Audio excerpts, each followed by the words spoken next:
Chapter 5. Willpower. Willpower gives you the strength to forget the past, live in the present, and dream of the future. Give it just a little bit more. A fighter isn't someone who never fails, a fighter is someone who never quits. Have you ever tried opening a jar that's so tight you can't budge it? You grab a butter knife, pound the lid against the countertop, use a kitchen towel to get a better grip, but no matter what you do, the stupid thing won't open. Finally, you're standing there twisting and twisting, hands sore, face wrinkling with strain, and just when you're about to give up, you hear pop. The lid comes off. That's willpower. Willpower is an internal force that pushes you to give it just a little bit more. Your end goal may only be to get some jam or some tasty pickles out of a jar, but the point is, you had a goal in mind for your will to act upon. What does it mean when someone has a strong will to win? It means they want it bad enough. They are not easily shaken from their goal. Sometimes that little push is the difference between success and failure. Willpower is the internal part of you that moves you to action. Willpower is the opposite of doing whatever you want, whenever you want. Willpower will make you stand when you want to drop to your knees. Whenever I need a burst of energy to make a decision or act immediately, I draw on my will. Some mornings I'm exhausted, my alarm is going off, and I know I should get up, but I don't. Then all of a sudden, I jump out of bed, running, focused, and on a mission to get something done today. Other times I've caught myself sitting around waiting for someone to email me and rescue me, putting me inside my dreams. Willpower doesn't take life as it comes. It grabs life with both hands and squeezes everything you can out of it. Life doesn't hand you your dreams. Dave Ramsey. I look at all the decisions I've made over the years and the circumstances I've been exposed to. I don't believe I just ended up here by chance. I have an amazing gift called the power of choice. I've thought about it many times. What would my life look like if my father hadn't committed suicide? If I didn't get hurt skateboarding, would I still have started a music career? Would I still be working in IT if I hadn't quit my job? If I hadn't pursued Melanie, would we have still gotten married? The choices I made, I willed myself to make. They were my decisions, no finger pointing or excuses. I'm here today because of the path I chose to take yesterday. Willpower and choice are connected. How many times have I seen this in my life? From the food I eat, to my exercise program, to my goal-setting exercises, to how I manage my money and my relationships. Sometimes I don't will myself to do anything because I don't know what I really want. Willpower is a fighter's tool. Make the correct choices, forget your past, live strong in the present, and dream of your future. This is my definition of willpower. This is a test. A man will do things when he's drunk that he'd never do when he's sober. Kenneth Copeland. There's a reason why I don't go out after shows. There are usually a lot of girls around. I don't like putting myself in compromising positions. I'm not perfect, and I'm not looking to see how close I can get to the edge without falling off. I feel like this is a test of two wills, my flesh and my spirit. I once heard about a man, mid-40s, married, successful, with 2 beautiful children, was found crying in a church pew with his hands covering his face. He'd thrown away his marriage, sacrificed his dreams for the future, damaged his character, and lost his kids' respect, and he couldn't even remember the girl's name. It's a heart-wrenching story, and I promised myself I'd never follow in those footsteps. In my industry, promiscuous sex and drug use are rampant. It's really a test of two wills. The older I get, the more tragedies I witness. I was on a club tour across the west coast of Canada one time, opening for a larger act. It was just Melanie and me for the first 2 weeks. We were the only Christians on the tour, and we didn't say much about our faith to the others except for when they shared their personal hardships with us. I think what impacted them the most was the way Melanie and I were with each other. We were in love, and it was real. I wasn't cheating on Melanie. We weren't out getting drunk or doing drugs. We watched the guys fighting with their girlfriends on their cell phones, cheating on them every opportunity that presented itself. The rock and roll lifestyle, sleeping around with a bunch of girls, is such a lie. It promises fame, fortune, and a great time, but all it delivers is pain. Of course, the first night my wife is gone, 2 blonde girls approached me after my show. My tour manager was chatting them up while we were hanging out. I politely said hello to the girls, then excused myself. As I'm packing up my merchandise, the girls came up to me again and asked me what I was doing later. They said, "We were told to follow you back to your hotel." I laughed because on this tour I didn't get a hotel room. I was planning on asking the guys if I could sleep on the floor of their room. I told them, "Sorry, you'll have to talk to the other guys." It doesn't sound like much of a test of will, like it was an easy decision, and it was, because my will is connected to certain principles and values. It's like a guiding light clinging to my feet that guides me to making a decision without hesitation. If I didn't know where I stood on the issues of faithfulness and integrity, then maybe I would have been swayed. It's hard to make decisions when you're double-minded. James 1:8 says, "A double-minded man is unstable in all his ways." But the story doesn't end here, so keep reading. So I end up in one of the hotel rooms with some of the guys from the show. I was hanging out, listening to tunes on my computer, sprawled out on the bed, the drinks started flowing, smoke filled the room, and of course the two girls walked in. I was like, oh no. I got up and walked to the other guy's hotel room to get away from the craziness. I asked if I could sleep in their room instead. They said yes, so I went back to the other room where everyone was partying to get my laptop. By some weird coincidence, I opened the door to the room, and instead of music, I hear the voice of Mark Barclay, a hardcore preacher from Michigan, playing from my laptop. I was stunned. I circled the room with my eyes. Nobody had noticed the sermon of hellfire and damnation blasting in the background. I finished that tour without sacrificing my character, my marriage, or what I truly believed in.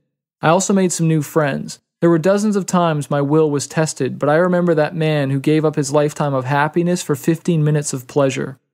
Willpower enables you to make decisions now that you won't regret later on. Give it just a little bit more. One night in 2006 after a show, I drove all the way from Cheyenne, Wyoming to Rialto, California in my Pontiac minivan. It's a pretty dull drive most of the way, except for the mountains in Salt Lake City. At midnight, I crossed into Nevada and I was excited to see the Vegas lights ahead. It was my first time seeing the famous gambler city. I was amazed at all the crazy hotels, a giant black pyramid, MGM's lions, and casino lights everywhere that lit up the sky. I was so enthralled by the spectacle that I rolled all the way through Vegas, and 30+ minutes passed before I noticed my gas light was on. I freaked out. I'd been so busy looking out my window I forgot to fill up on gas, and now it was 2 a.m. and I was somewhere out in the middle of the desert. I called myself an idiot. I started saying my prayers, hugging the steering wheel, and I tried not to think about every scary movie I'd ever seen. What if I got stuck out here with no cell phone reception? There was hardly another vehicle on the road. I was alone. After what seemed like an eternity, I saw a gleaming object on the horizon. A gas station. I never thought I'd be so happy to see a gas station in my life. I still remember smiling ear to ear and dancing around while pumping my gas. The cashier must have thought I was on drugs. I crossed the California state line around 3 a.m., absolutely exhausted. All the hotels were booked or too expensive. I felt powerless. I had no money, no energy, and nowhere to sleep. I rolled the window down and spit on the pavement outside the door of the van after brushing my teeth using bottled water. I ended up sleeping in my van that night in the Walmart parking lot. Falling asleep was easy because I was so tired, but I kept waking up startled by different noises outside the van, thinking someone might be trying to break in. That morning, I woke up to California sunshine and city noises and a breakfast served to me through the drive-thru window of McDonald's. Nobody knew the kind of night I'd had, and I still had to show up at the venue the next day with a smile on my face, ready to rock the house. The comfort of my own bed and my wife at home lingered in my head. My will was up against some strong opposition. Should I just forget this crap, the financial stress, the fears and insecurities, and go back to my home and my comfy office job? Willpower is the quality in people that separates the mediocre from the great. I kept going. Why? It wasn't the money. I was hardly getting paid. It wasn't the fame. I barely had fans back then. There must be a sense of purpose behind what I was doing. Otherwise, I would have turned right around and gone back home.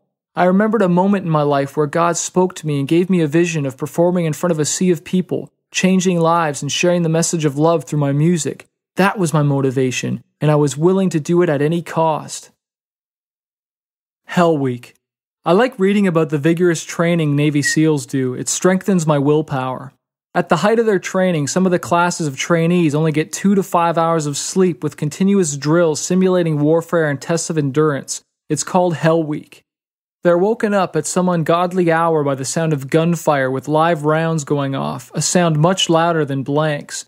The men are led into chest-deep, freezing ocean water, shivering, waiting for the whistle to blow. And then they charge back up onto the beach, crawling on their bellies with only the friction of the sand against their bodies to warm them just past the edge of hypothermia. Then it's back in the water again. At the height of the week, to taunt the men, the sergeants make comments like, "If you quit now, we got fresh coffee and donuts for you, just let us know." Whether they stand there with teeth chattering on the shore or grit their teeth in courage, there is one common quality between all the men who survive Hell Week. These men have the ability to step outside of themselves, endure the pain, and focus on how they can help the man standing next to them. It's not about being a hero. It's about laying down your life for your teammates, pulling each other up, pushing forward, and leaving no one behind. I wasn't the most talented musician when I started rapping and writing music. In fact, I was probably the least talented. Even now, it takes a team of people to develop the songs I write and polish them for release. These are the people I'm so grateful for, like my wife and friends who believe in me even when I don't believe in myself.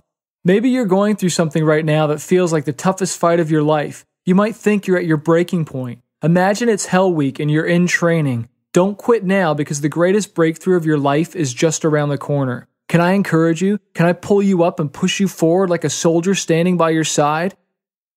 Power to choose. Willpower is power because it gives you a choice. Most people in life don't think they have a choice. They think they are thrown into circumstances, that the reactions they get from others are arbitrary, or they think they are victims and live life at the whims of circumstance.